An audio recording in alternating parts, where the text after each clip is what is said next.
3 prisoners vanish from a fortress prison in the middle of cold moving water, and by sunrise the guards find a hole in a wall, a pillow carrying a lifelike head, and a silence that will echo for decades. So before we do anything else, answer this in the comments right now. Did they drown in the bay or walk away under new names? And then stay with me and see if your answer changes when the currents, the timing, and one small choice at a cell door come into focus. Alcatraz sits like a stubborn rock in the middle of San Francisco Bay with a reputation built on 2 sentences.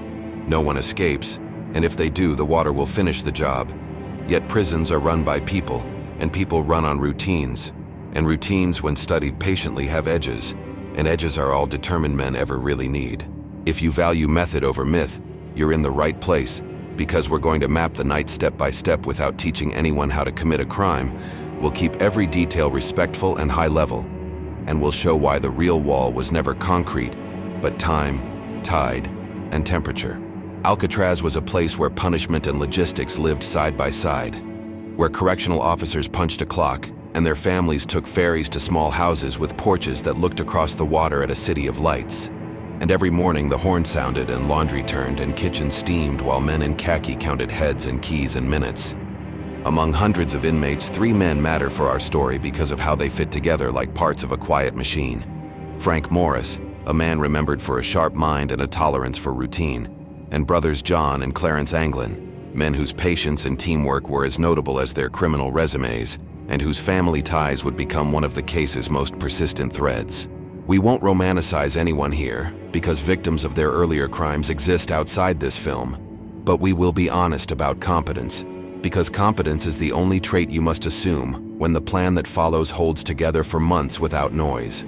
Every prison has a rhythm: wake, count, work, return, count, lights. And within that rhythm, small opportunities slide past like harmless habits, and it is inside those habits that the plan quietly learns to breathe. In certain cells, the ventilation grates are louder than elsewhere, and the pipe chase behind the wall offers a space where sound twitches and then disappears, which means a tool scraped in the right second can live under a blanket of noise. Over many nights that we will not choreograph in detail, holes become just large enough for a body to slide through, the edges disguised until the moment they will matter, and scraps become components that do not look like anything until the night they are assembled. The heads, modeled from soap and paper and paint and hair collected from the barbershop floor, are not art so much as theater, designed to carry a glance in the half-dark for the few minutes that count most. Elsewhere, raincoats become material for flotation because industrial rubber is indifferent to rules, and a workshop that built order by day seeds disorder by night. And again, we will skip the how, because there is no value in copying harm, only in understanding that the boundary between allowed and not allowed is thinner wherever time and repetition meet. The first pattern interrupt arrives not as a tool, but as a calendar, because projects like this do not sprint, they hibernate. And the reason no one notices is not because the plan is magic, but because the men behind it treat boredom as a weapon, which means that when the night arrives it will feel like any other evening, with the corridor light dull and the usual coughs and tapping that every guard can name by the cell. Hold this loop open in your mind. The guards glance at a pillow, because we will return to it after the alarm and you'll see why a simple decision at 2 a.m. became the narrow bridge that let the plan reach water. If you're just joining, drop your first instinct in the comments, dead in the water or alive somewhere else, because the middle of this story will push your answer in both directions. We arrive at the night itself, and the timeline we can draw without improvisation begins at lights out, with an island that thinks it knows what sleep sounds like, and with 3 cells that hold men who are not sleeping at all. A guard walks past and sees what looks like hair against a pillow and a shape under a blanket, and a routine breathes in and out like a metronome, which is why the next part works.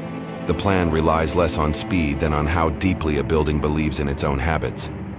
Behind the wall, the pipe chase is a ribcage of metal where steps are absorbed by echoes and not by ears, and men move upward into the dark toward a utility corridor where ventilation and forgetfulness meet, because buildings, like people, have spaces no one loves. And while the island counts time, the men trade it for distance. At the roofline, the air is colder and the world is wider, and the city is a necklace of small fires in every window, and somewhere a foghorn pushes a pulse through the night like a reminder that everything that moves out there moves against something stronger. A vent or a hatch gives way after patient persuasion, and the plan shifts from concrete to wind. On the ground below, near the waterline, pieces become whole because the only deadline that matters has finally arrived. And this is the place where we will keep our promise and talk about purpose rather than steps, because there is nothing valuable in reciting any craft here. The men carry what they believe can float them past 50 yards of fear dressed as cold water, and they carry the conviction that the human body can trade breath and muscle for distance when it must. The bay at night is not a lake but a moving road, with temperature that understood how to steal heat even in June, with tides that speak in hours, and with wind that tells a boat which direction it wishes the plan would fail. If you want one sentence that frames everything that follows, it is this: the walls of Alcatraz were hard, but the water was harder. The men commit, because at some point every plan stops being preparation and becomes a crossing, and the island behind them returns to stillness, while three shapes move into a space where witness is a rumor, and proof is whatever the bay chooses not to eat. The alarm doesn't ring at midnight or at 1. It rings later when a different guard with a different angle, reaches a cell where a blanket falls wrong, and a head does not breathe, and a night collapses into orders, and keys hit metal, and boots hit stairs, and the island becomes a hive. The lighthouse sweeps and the search begins, and men who have worked here for years feel both insulted and impressed, because routine betrayed them after years of loyal service. Spotlights rake the water, and patrol boats push wakes that slap seawalls, and helicopters turn circles that are useless if the shapes they seek are already under the surface, and everyone knows how fast cold water eats choices when breath runs thin. Phone lines between island and city burn with updates, and a perimeter grows not around a building but around a body of water that belongs to no one and everyone. By sunrise, the plan has a new name: Escape, and the island has a new truth: someone exploited its calendar. This is where evidence tries to become a map, and the items that surface in the days that follow are small enough to argue about and large enough to inspire. Because a paddle here, and a piece of material there, and a personal item found near a shoreline are both proof and suggestion depending on how you choose to weigh water against human stubbornness. A shoreline footprint is a fact that lasts only minutes unless someone meets it with a camera, and in this case, the tide tends to erase what investigators and families most wish would stay. Searches spread across coves and channels and piers where fishermen roll their eyes at theories and then point to currents, because no one reads a bay like someone who has fed a family on its moods. And what those men say is simple: cold water and moving water are bullies when men are tired and the night is long. At the same time, every city has alleys where a new face can become furniture if it keeps quiet long enough. And San Francisco in that era had neighborhoods and docks and warehouses that belonged to clocks rather than to names, which means that a person arriving wet and shivering with a plan could find an open door if the plan included a human being on the other side.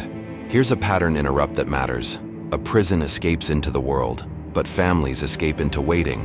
And the people who stood to lose the most sleep after the sirens were not inmates or guards, but mothers and brothers on both sides of the wire. Because the island was not an abstraction to the people who set a table and counted chairs. There are stories in the years that follow of postcards and unsigned flowers, and a photograph that some say matched a face that was supposed to be lost.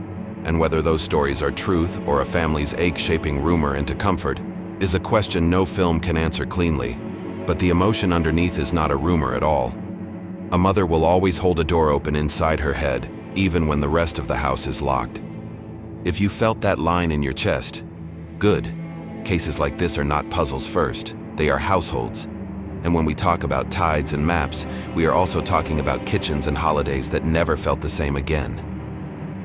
The investigation grows in concentric circles, beginning with an island and ending wherever tips refuse to stop. And over years, different agencies hold parts of the file like pieces of an umbrella that needs everyone to keep the rain off.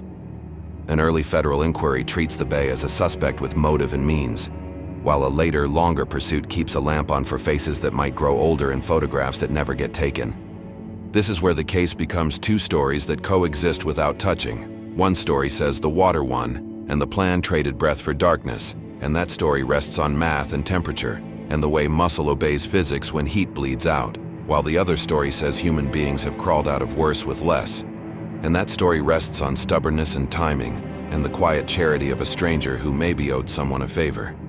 Neither story can evict the other because both have food and shelter in the file, which is why, decades later, we still argue about a night that was noisy for an hour and silent for a lifetime. Let's pause for a small, respectful human beat, because it matters to say that correctional officers did not just work on Alcatraz, they raised children there, and children remember the morning when fairy horns sounded wrong and their parents' faces looked like stone, because a violation of routine inside a cell becomes a violation of routine in a kitchen. And when a place is called The Rock, everyone who lives on it learns what it feels like when the ground under your feet remembers that it is an island. That memory shapes the way we talk about cases like this, because in the telling we might be tempted to applaud a clever plan, and in the living the people closest to the blast radius remember fear first and cleverness last. Hold that balance and the story stays honest. We promised at the start to show you why a simple decision at a cell door mattered as much as currents, and the decision was this. When a guard walks a corridor at night, does his glance measure a shape or a person? And how many seconds does a human being owe to a sleeping man before deciding he is asleep? The answer, in any prison, is both practical and philosophical, and on this night, it was also the hinge on which everything turned. If a glance becomes a look, a plan becomes a rumor, and if a look becomes a check, a rumor becomes a count. And if a count becomes a name said out loud with a question mark at the end, the island's routine smashes into a wall too early for any crossing to begin. It is not a criticism to say that a pillow carrying a head fooled a human being for the seconds a plan required. It is simply the reason those heads were made in the first place. There are lessons for every institution that does overnight care of any kind. Hospitals, shelters, even schools on trips. But the cleanest lesson is not glamorous at all. Trust your policy more than your habit, and when something looks like something, verify before you move on. Our next open loop is the bay itself, because people talk about water like it chooses sides, and water does not dislike or like anything. It obeys gravity and wind and temperature, which means you can learn its moods like you learn a person's, but you cannot argue it into kindness. Experts who read tide charts like diaries will tell you that night does not give easy gifts, and yet windows exist when flow slows and survival improves by degrees, and degrees in cold water are the difference between never and maybe. We will not turn this into a physics class, but we will honor physics by saying that a raft makes a person a little less edible to the cold and a little more obedient to the wind, and that downwind is not a direction you get to choose once you're in it. If you imagine a line drawn from the island to any shore, imagine the wind drawing a different line at the same time, and the name of the game becomes which line owns you first. That is why debris maps are both helpful and cruel. They show the world's memory of where objects went, but not whether the men who held those objects were still on them, because memory in a bay belongs to surface more than to names. Here's a mid-video CTA that is also a test of your thinking. Drop your current theory in the comments now, and tell me what changed it. The guard's glance, the paddle, the family rumors, the tide math, or the simple belief that sometimes competence and luck shake hands just once, and that is enough. Your answer will help decide which part we should break open deeper in a part 2. Also, if this story has given you something real to hold, share it with a friend who loves method over myth, because that's the kind of audience that keeps this channel honest. Back to the file, because files are where emotion goes when it needs a place to sit upright. Over time, photographs get age progressed, and names get checked against names in other places, and the search never fully dies, because a case that belongs to an island also belongs to a country that never forgets a good question, and the best question here remains the same. What does absence mean when water is involved? Some years, tips arrive with specifics that sound like memory rather than fiction, and other years, confessions appear that smell like attention rather than truth. And investigators who have been at this long enough know that the difference between the two is not always immediate. The job becomes patience because patience is the only solvent that removes story from fact. Meanwhile, the island changes clothes and becomes a museum of its own certainty and doubt, where tourists walk past cells that hold the loudest silence in American penology, and guides tell the story with a fairness that tries not to choose a team, and somewhere in those tours a child asks a question with a serious face. Did they make it? And the guide smiles a tired smile that says, We don't know. And that is either the most frustrating or the most honest sentence in the building. We can talk for a moment about competence versus genius, because people love to call any successful plan genius, when what they're really looking at is the absence of haste.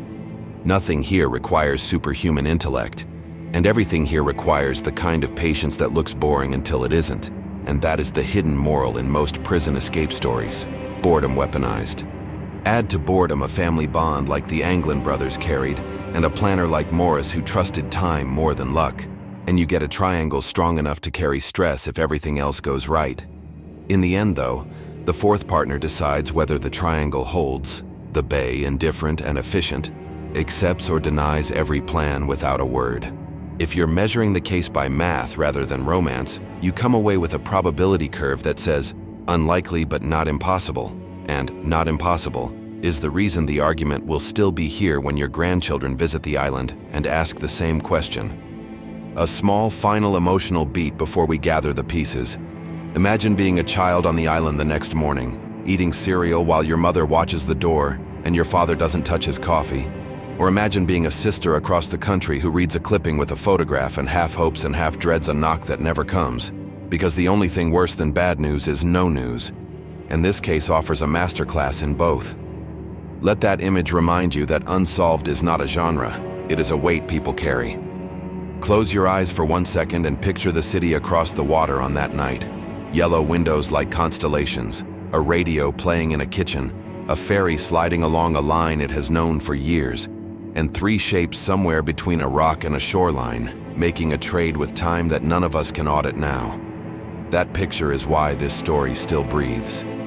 Let's gather the case cleanly, the way we promised at the start.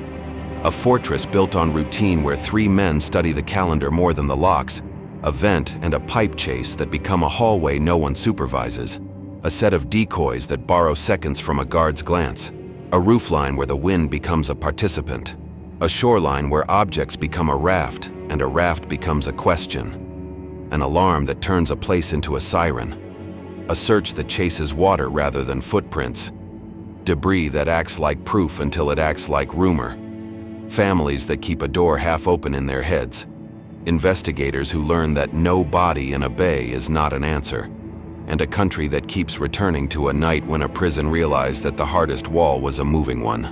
What this story teaches without trying is that walls and rules bend more easily than water and time, and that the most dangerous ally any plan can have is patience dressed like routine, which is why institutions build procedures to defeat habit, and why habit always tries to come back the next day dressed exactly like procedure.